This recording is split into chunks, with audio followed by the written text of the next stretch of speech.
Good afternoon and welcome to Margo Juarez, legislative candidate from District 5. Thank you, Margo, for joining us for our virtual legislative candidate meetings. My name is Gina Ragland, and joining me today is Susan DeCamp, Volunteer State President, and Advocacy Lead Volunteers Joyce Beck and Liz Brum. Margo, we appreciate your taking the time to meet and discuss issues of importance to the 50-plus voter and their families across Nebraska.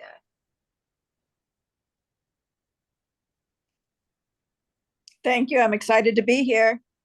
Thank you. As a reminder, this meeting is being recorded and will be shared with AARP members across your district prior to the election. So Margo, if you want to start us off by giving us a little background about yourself and your campaign in 5 minutes or less, that would be great. And once we've completed your opening, we'll move into the question section. So thank you and welcome, Margo. Go ahead. Okay, thank you very much. So the main driver for me in deciding to run for the legislature is my concern about the future of public schools in Nebraska. Currently, I serve on the OPS school board, which is the largest one in the state. And initially I was appointed to it, and then I ran for election. So I am 2 years into my term.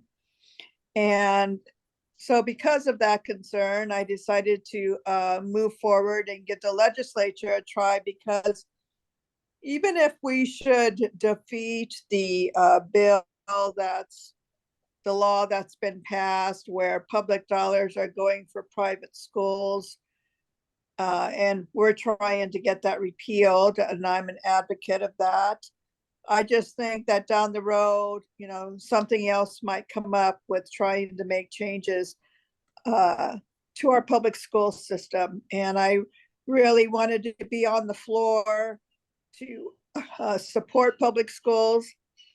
So I'm really excited about going through this process. Believe me, it's been a totally different learning experience than running for school board. I was born and raised in South Omaha, and I returned here in 2014 after I retired, and I'm a federal retiree. I worked, excuse me, I worked for Social Security and IRS. I am a UNO graduate. I have my master's in business, and I am a South High alum. Excuse me. I have 2 adult children who live in the state. And I currently, this will be of interest probably to many, my 100-year-old mother lives with me. Wow. So, you know how important the elders are and caring for them.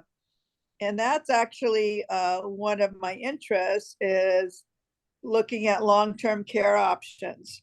I don't think that there is enough to meet the needs. I know that it's a preference for people to stay in their homes as long as possible, but I still think that there could be a lot of work done to address it, because it is so extremely expensive that to me, it's very scary. And there are many people who don't even have long-term care insurance, and I actually do. But the scary part about having it is that the premiums are going to be going up. And they've already given us a warning to expect that in the years ahead. So again, that's going to be a concern. And I also have 4 grandchildren, and they range from college down to 2 years old. So I have quite the variety in age spans, but it's extremely enjoyable. Thank you. Thank you, Margo. And that is amazing that your mother has made the 100-year mark. So please pass on our awesomeness to her, and congratulations on that, and especially a happy birthday. And thanks for caring for her in your home. I appreciate that. Thank you. We're now going to move into our question section. We provided you with a set of 3 questions pertaining to the 50-plus in Nebraska. Again, we're looking to allot about 5 minutes for each question, just because of the interest of time. Our first question today is on health, caregiving, and home and community-based care, and Joyce Beck is going to take that. So go ahead, Joyce. Good afternoon, Margo. And thank you for giving us some of your time. I know you're very busy, and we appreciate your time for your interview. 4% of Nebraskans over 45 say that staying in their homes as they get old is extremely important to them. Home and community-based services, as well as area agency on aging, become important assets to caregivers as they care for loved ones. Home care not only meets the needs of their loved one, but it also provides relief to an already strained long-term care industry. So I have two questions for you, Margo. What would you do to protect and or expand the home and community-based programs, particularly recruitment and retention of a sufficient workforce and adequate funding for the programs and services that older Nebraskans and their families rely on? And the second question is, what would you do to support the 179,000 unpaid family caregivers in Nebraska? Well, those really are,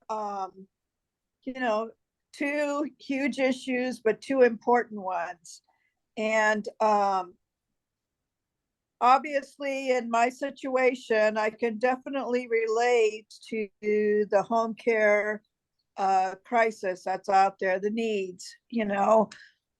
My mom is actually very fortunate that she's been able to live with me, and that I'm, for the most part, retired to try to help take care of her needs. When I initially returned back to Nebraska, I was actually taking care of both of my parents because neither one of them drive. Besides the basic needs of trying to, get meals met and healthcare appointments met. When you don't drive, that just adds to the challenges, that's for sure. And so I'm very supportive of always looking at answers to how can we make it better for our seniors. And not every senior has the option to be, in a home setting like mine. And like in South Omaha, the area where I'm at, one of the things that I think is really cool is we have what we call the Corrigan senior apartments. And I really like that concept and wish that there was more of that in the city, because it's easy access, which again is another basic challenge of when you're living in your own home, right? I used to live in a townhouse in Exarban and actually purchased a ranch home when I could see the challenges for my parents and trying to climb up staircases, even basics like that. So in this Corrigan area of South Omaha, the senior duplexes exist. They're small, obviously, they're not big, but it's what you need. They have a bedroom, bathroom, small kitchen, living room, and there's no garages though in this particular area. But again, it meets the needs of the aged and the disabled. So I definitely wish that we could try to find more housing of that nature to meet the needs for seniors. And I think it would be good to provide some type of incentives for the caregivers, which is important, because even the caregivers for the disabled, their needs need to be met also. And obviously having a good wage, a decent wage to attract the workforce is important. And like many other sectors in the industries, everybody's being challenged with the lack of workforce. I mean, especially in our educational system, which I'm familiar with, serving on the school board. And I definitely feel though that having a decent wage really does help in trying to meet the deficiencies. And also even trying to encourage our young folks at an early age to look at various career options and promoting that, such as promoting the option of caring for the elderly for your career. Or maybe you even might be so successful that you might be able to open up your own business to meet a need like that, depending on what your talents are.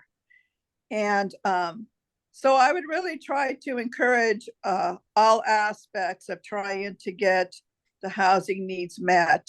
I know that in Omaha, they're working on revamping the accessory dwelling units, which can help you, like to have a grandmother building it maybe in your backyard if you have a large enough property.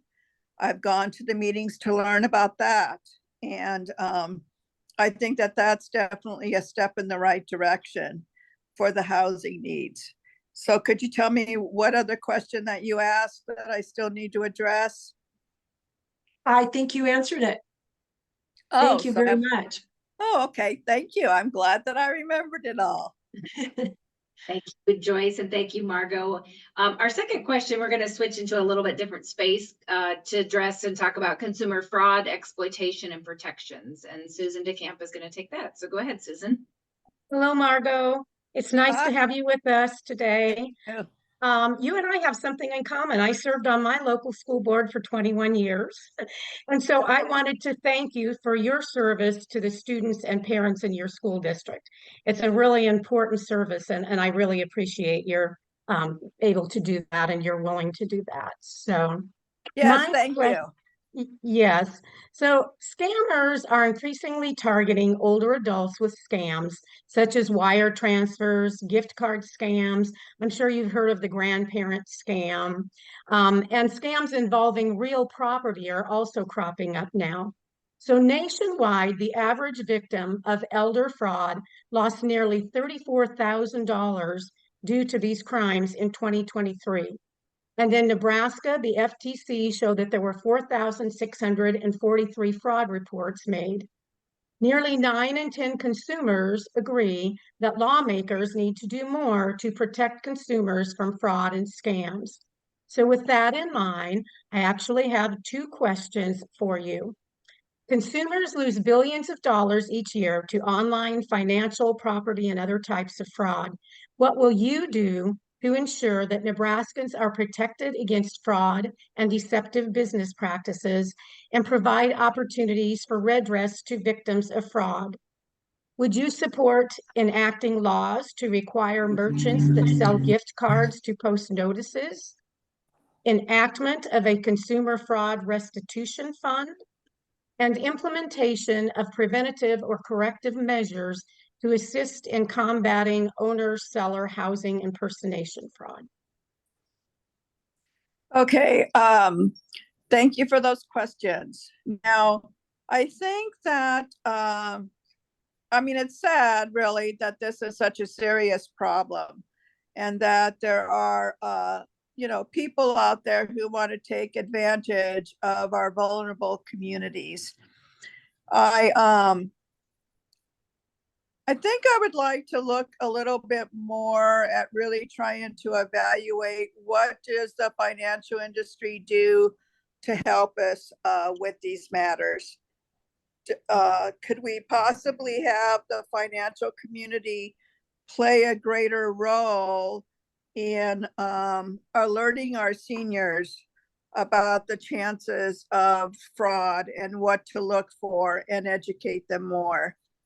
And it never hurts to keep the education ongoing, to serve as a reminder to them, especially, people who may have memory issues. It should be something that should be a topic that's repeated. And so I would really like to look a little bit more at what role they are playing, and if it's not a very strong one, how could they work with us in getting that changed? Because, for the government, we're not going to be able to provide, all the answers ourselves and meet all the needs ourselves, right? There's always going to be important relationships and partnerships that we want to develop. The same way with when you look at, like I work at a community center. So seniors come there to have lunch once a week. You know, it's something that they do during the week, a social gathering. So I think even like at our facility, could we put up a poster that would remind them about fraud and how it happens and what to look for? So I think that that's another aspect that we could try to reach out to. Who are all those partners that really can help us bring attention to this? And then tell me again what the second question was. The second one was, would you support laws that require merchants to sell gift cards to post notices about fraud, and enactment of a consumer fraud restitution fund? Okay, I think that on the gift card end, again, this is a good partnership that we could try to encourage from the retail folks to join us. And I think that them helping us with marketing and alerting people to frauds. I mean, when it comes to gift cards, you know, everybody buys those. So that would be something great for them to help everyone in our community with a threat like that. And I guess as far as the restitution fund goes, I think that that's a great idea, but I'm really not sure as far as the funding goes. I guess if we could get enough retailers to participate in that, you know, to try to assist with that would be a good thing. And who knows, maybe we could see if we could get insurance companies that might want to participate on something like that. Because I think that the insurance industry is well funded to me. That we always need them, and they always have dollars that come in with all the various sectors that there are in the insurance industry. I wouldn't hesitate to ask them to help out with something like that. But again, in these areas, I just think that continuous education is really important. And of course, with all the languages that exist in our state, doing it in a multilingual approach also is something I would be supportive of. Great. Thank you for your answers, Margo, and sharing your thoughts on that issue. Thank you. Thank you, Susan, and thank you, Margo, for your answer. Our last question will switch into a third space, what we call livable communities, and helping people stay in their homes and communities. And Liz is going to take that. So go ahead, Liz. Thank you, Margo, for joining us today. Nebraskans over 65 are the fastest growing segment of our population, and research shows that most want to remain in their homes and community as they age. As housing costs continue to increase, older adults are unable to find housing to meet their needs when seeking to downsize, and thus are being pushed out of communities and homes that they've lived in for generations.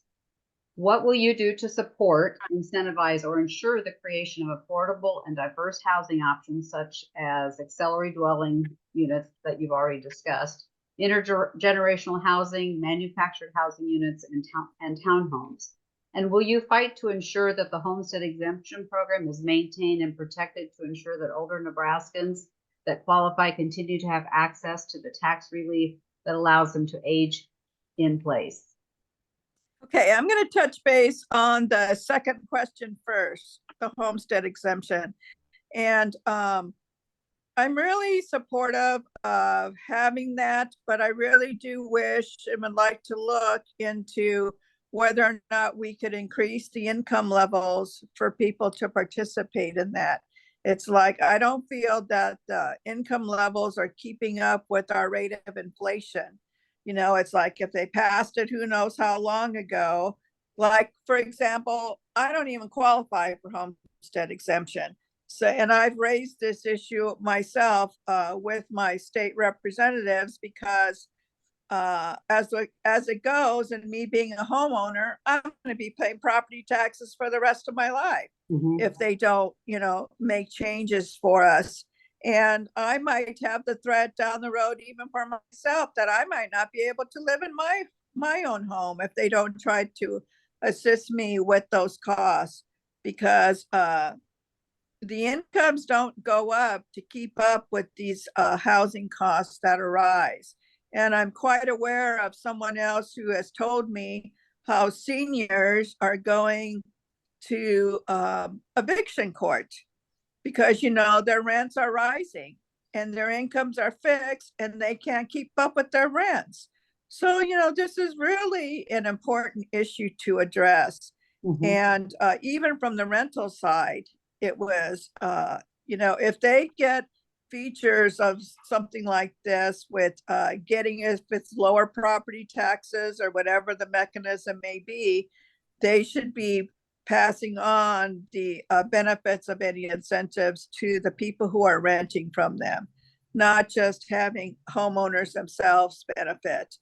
And as I've already mentioned about the housing issues in my prior question, I think that having affordable senior housing is the key, because, there are plenty of places, even in Omaha, that are available for seniors, but they're expensive. There's nothing economical about them. And, if you're wealthy and you have that kind of income, great. It's nice that you have an opportunity to go to a facility like that.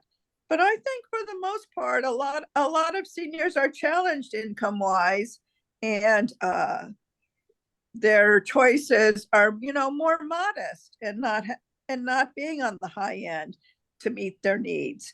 And I'm very much an advocate of having the units like that exist in South Omaha. I like it to be simple, just a couple, duplexes together, accessible.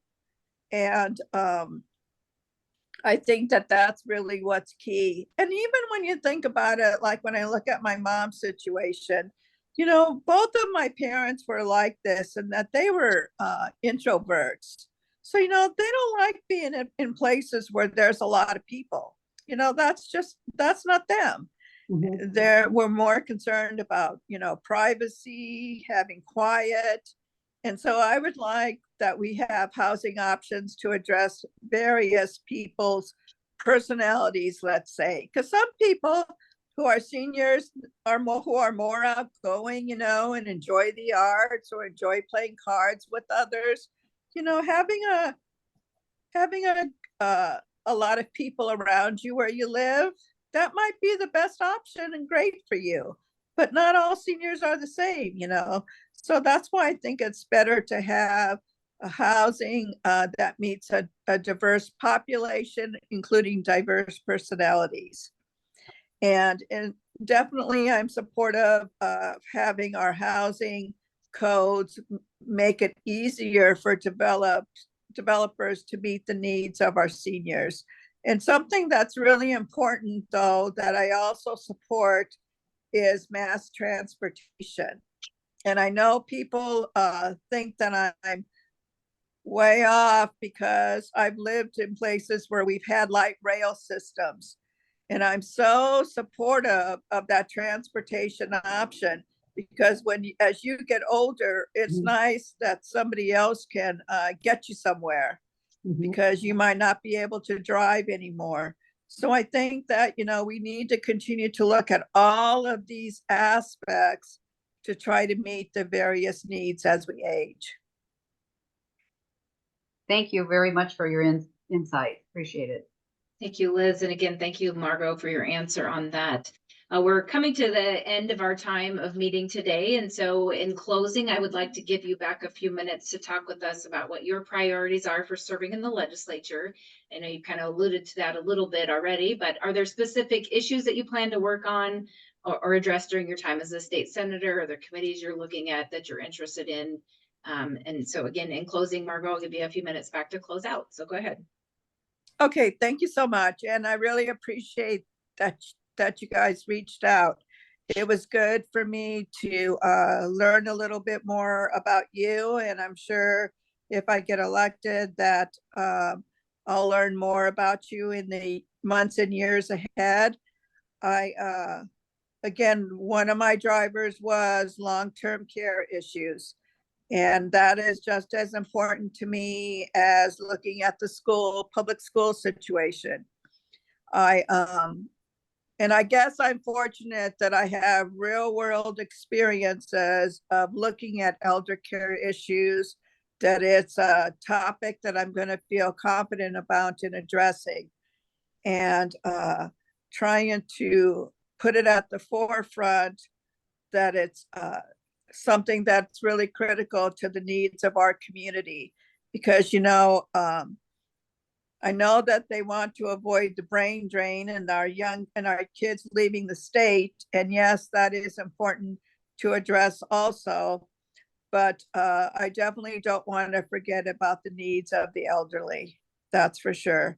And I think that we need to try to work with the chamber to attract more industry to our state, so that we have other tax dollars flowing into our revenue, so that we can try to meet all of these challenging needs. Because I know that there are many, and we just got to figure out other options to keep the revenues flowing. I think that that's just so important, because that income has to come from somewhere, right? In order for us to effectively address these issues. Thank you. Thank you, Margo, for your time today. Thank you for taking the time to visit with us. We wish you the best with your campaign. And again, most importantly, thank you for taking the time to meet with AARP today. We appreciate it. Thank you. And you guys have a good day. And I'm going to feel positive to be your representative in the future. Bye now. Thank you. Thank you. Thank Thank you, you. Margo.